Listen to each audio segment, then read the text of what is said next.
Hello and welcome to Pastor Well. I'm Hershael York, Dean of the School of Theology at the Southern Baptist Theological Seminary in Louisville, Kentucky, and Pastor Emeritus of the Buck Run Baptist Church in Frankfort, Kentucky. Pastor Well is dedicated to helping servants of the Lord Jesus Christ be faithful in ministry by talking about subjects that really a lot of people don't talk about, but every pastor sort of needs to know.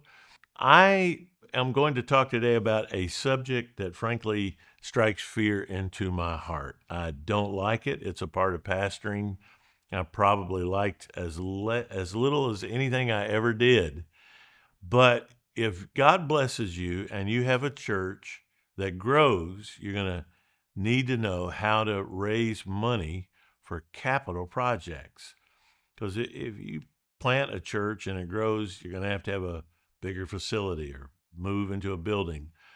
At Buck Run, where I pastored, we were in an old building in a physical plant that frequently flooded. We were surrounded on three sides by water, and when we had sudden hard rain, it would flood our parking lot, sometimes even into our building, and we ran out of space. Eventually, we knew we had to relocate. I dreaded it. I'll be honest, I dreaded it. I just feared what that meant. I'm very comfortable exegeting scripture, standing in the pulpit, leading a church to go millions of dollars in debt, making decisions about a building. All that struck fear into my heart. But you can't do any of it without people and money. Well, we had people. We were getting people, but then we needed money. And you're going to have to talk to people very honestly, candidly, transparently about that financial need. Now, you're going to be faced with a question always when you go into any kind of building program, expansion program. Hey, do we bring in an outside consulting firm to help us raise money? I've done it both ways. But frankly, I'm going to tell you some of the things that I learned today that maybe it'll save you quite a bit of money. In fact, at the end of this talk, I'm going to tell you something that basically I paid $60,000 for, or our church did, and I'm giving it to you for free. So you talk about a high value podcast, this is it.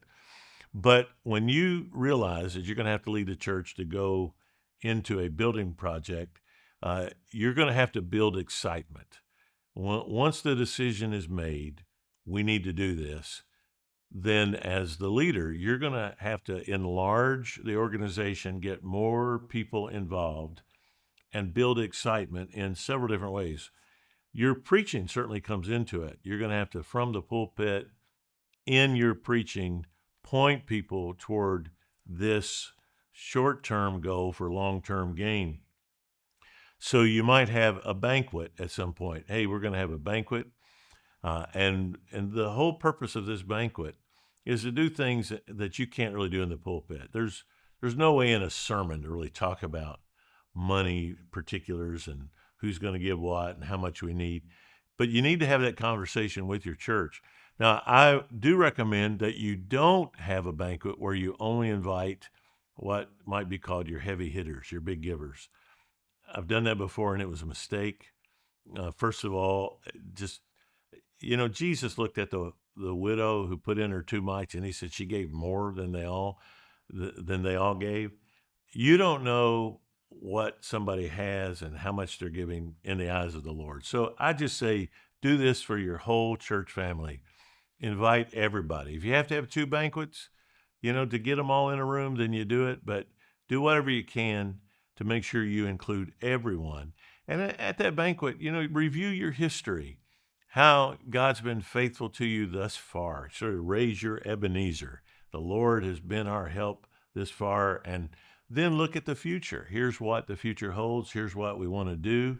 And here's the path to fulfilling God's plan for us. You always want to show people that path forward. Emphasize that your goal is to minimize debt.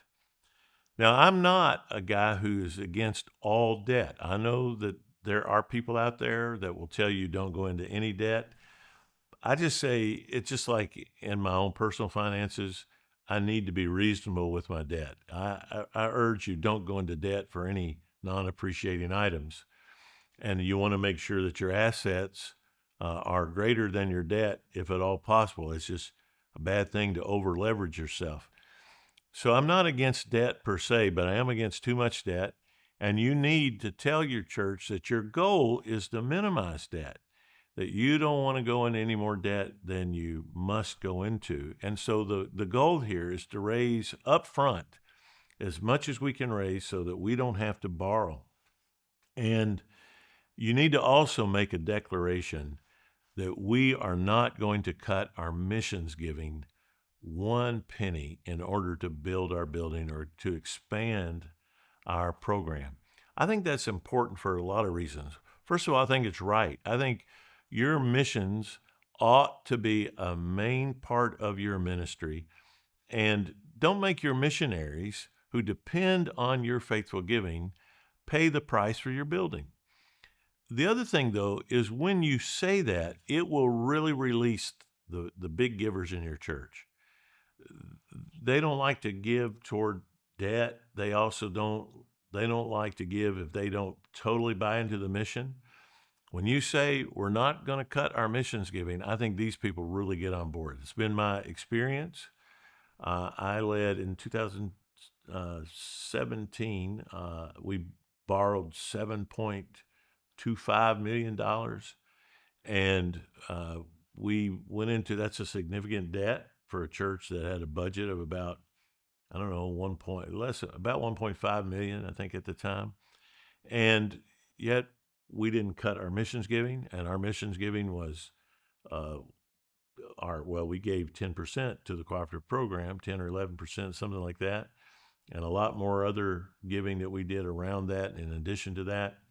But we didn't cut it one bit while we built our building. And today, 9 years later, as I record this, Buckrun just owes just over $1 million, and they'll pay that off by the 10th anniversary of that building. And there'll be a lot more money on hand once that's done.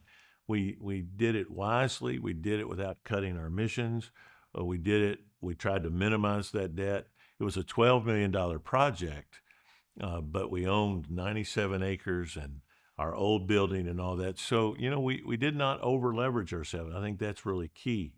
And you need to, as the leader, share that you are participating. You don't need to tell them how much you're doing, what you're giving, but you need to let them know you're not asking them to do anything that you yourself are not doing and willing to do. And then I urge you to meet with every family, or I'll use this inelegant term, giving unit in your church, single people, or people that their husband or wife might not be a member, but they come. But you meet with every couple or individual in your church who gives, and you ask them to make a commitment to give. Now, here's what we did, and here's where I'm going to give you big piece of advice that I learned how to do by using a consultant, and I'm about to tell you how to do it.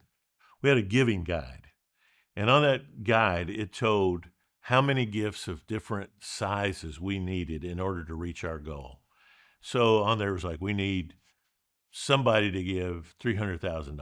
We need one of those. We need two $150,000 gifts. We need five $100,000 gifts. I mean, something like that. And then we need a bunch of $10,000 and $5,000 gifts, all that. And then on that card, it had the whole list of those. And as I talked to each person or family, I would put that out there as I began to talk and just talk about God's faithfulness to us and what we were doing. And I would watch them, and they'd look down at that guide.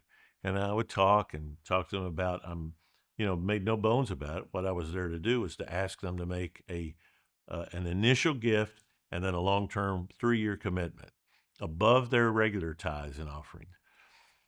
And toward the end of that little talk with them, I would say this to them, and this is golden. I would say, when I began to talk to you, your eye fell on a certain figure on that gift guide, and you thought, well, right there, that's what I can do. That's what we can do. I said, what I'm asking you to do is look back at that and ask yourself, what can God do? You know what you can do. You've already decided what you can do. I'm asking you to go beyond what you can do and ask what God can do. How can God help you work harder, sell things, raise money in other ways so you can give more? And if all of us do that, if all of us do what God can do, we'll be able to do this. And man, it worked. So many people told me when I said that, they went, "You're right." They had already decided, what was convenient for them.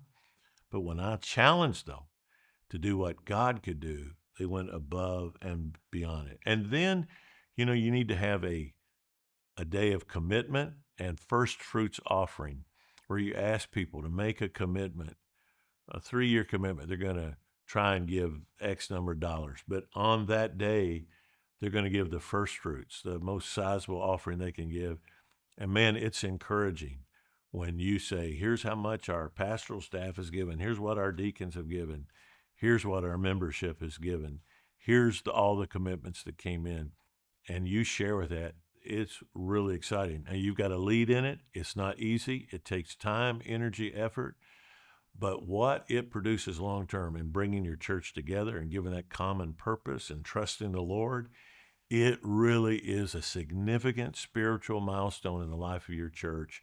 And it's one of those times that God uses you and you see that by His grace, He's helped you to pastor well.